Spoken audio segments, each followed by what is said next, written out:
ایک اہل تشیع عالم نے دوران تقریر کہا کہ حضرت امام حسین رضی اللہ تعالیٰ عنہ کا سر مبارک جسم سے جدا ہوا تو بھی آپ کٹے ہوئے سر سے قرآن مجید پڑھ رہے تھے، کیا ایسا ممکن ہے؟ بالکل جھوٹ کا ہے جی، کوئی ایسا ممکن نہیں ہے،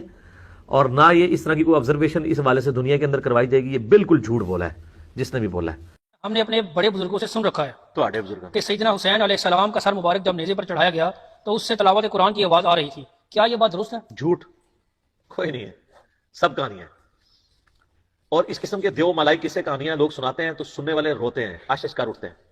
میرے بھائی جو دنیا سے چلا گیا اب وہ کبھی قیامت تک واپس نہیں آئے گا، نہ اس کے ساتھ اس طرح کی ایکٹیویٹی کوئی پرفارم ہوگی۔ یہ بالکل کہانی ہے کہ سیدنا حسین کا سر جب نیزے پہ چڑھایا گیا تو وہ تلاوت قرآن کر رہے تھے۔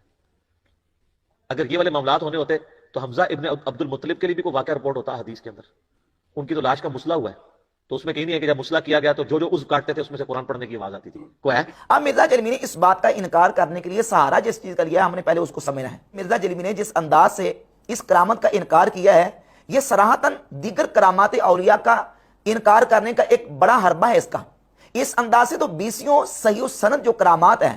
جو بخاری مسلم کے اندر صحابہ اکرام رضی اللہ تعالیٰ عنہ کی موجود ہیں ان کا بھی اسی طریقے سے جو نا وہ کرامات کا انکار لازم آ جاتا ہے جس طریقے سے مرزا نے انکار کیا۔ اور وہ طریقہ کیا ہے؟ کہتا جی کہ اگر یہ بات درست ہوتی، یہ تو کہتا ناممکن ہے، اور یہ بتایا نہیں ہے کہ یہ ناممکن ہے، تو کس طریقے سے ناممکن ہے؟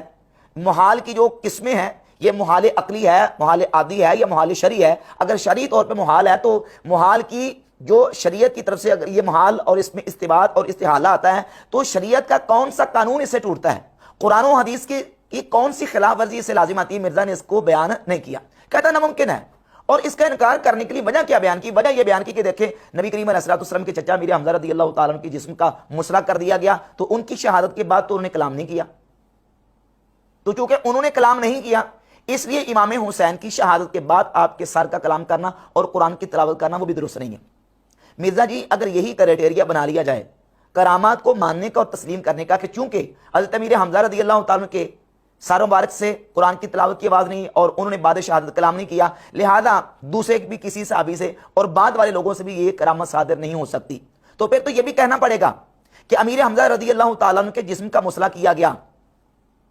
اور بعد والے جو ان سے درجے میں نیچے والے صحابہ ہیں ان سے اس درجے کی کرامت صادر نہیں ہو سکتی کہ ان کے جسم کو محفوظ رکھا جا سکے اور ان کا کوئی مسئلہ نہ کر سکے۔ صحیح بخاری کے اندر 3045 نمبر حدیث ہے، عاصم بن ثابت الانصاری رضی اللہ تعالیٰ صحابی رسول، ان کے جسم کا مسئلہ کرنے کے لیے مشرکین آئے اور انہوں نے جب مسئلہ کرنے کا ارادہ کیا اللہ رب العزت نے ان کے جسم کو سلامت فرمایا، اور بڑوں کا ایک جھنڈ آیا، اور بڑوں کا یعنی جسے پنجابی میں پونڈ کہتے ہیں، وہ بڑوں کا جھنڈ آ کے سیدنا عاصم بن ثابت الانصاری رضی اللہ تعالیٰ عنہ کے جسم پر چھا گیا اور مشرکین ان کے جسم کو کوئی نقصان اور تکلیف نہیں دے سکے، ان کا مسئلہ نہیں کر سکے۔ اب یہ بڑوں کا جھنڈ حضرت امیر حمزہ رضی اللہ تعالیٰ عنہ کے لیے تو نہیں آیا، تو کیا امیر حمزہ رضی اللہ تعالیٰ عنہ کے لیے نہیں آیا؟ کرامت کے طور پر اللہ رب العزت نے ان کے جسم کو عاصم بن ثابت کے جسم کو سلامت رکھا، تو کیا عاصم بن ثابت رضی اللہ تعالیٰ کی کرامت کا انکار کر دیں کہ چونکہ امیر حمزہ رضی اللہ تعالیٰ عنہ کے لیے بڑوں نے آ کے ان کے جسم کو سلامت اور محفوظ نہیں رکھا، لہذا عاصم بن ثابت الانصاری رضی اللہ تعالیٰ کے جسم کو بھی محفوظ نہیں ان کا ہو سکتا اور ان کی یہ کرامت ثابت نہیں ہو سکتی؟ یہ تو نہایت بے عقلی اور احمقانہ روش ہے۔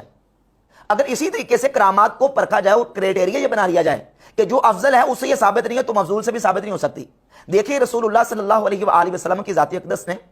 بھوک کی وجہ سے اپنے شکم اطہر پر پتھر باندھے، کتب ستہ میں حدیث موجود ہیں، اور نبی کریم علیہ السلام کے صحابہ اکرام رضی اللہ تعالی عنہم نے شیب ابی طالب میں بھوک کی وجہ سے پتے کھا کے اور گاز کھا کے گزارا کیا۔ وہاں نہ من و سلوہ اترنے کا ذکر ہے اور نہ ہی وہاں انگوروں کے گچھے بے موسم پھل آنے کا ذکر موجود ہے، لیکن صحیح بخاری کی اسی حدیث 3045 میں موجود ہے کہ سیدنا خبیب رضی اللہ تعالی عنہ کو جس وقت مشرکین نے قید کر لیا تھا تو سیدنا خبیب رضی اللہ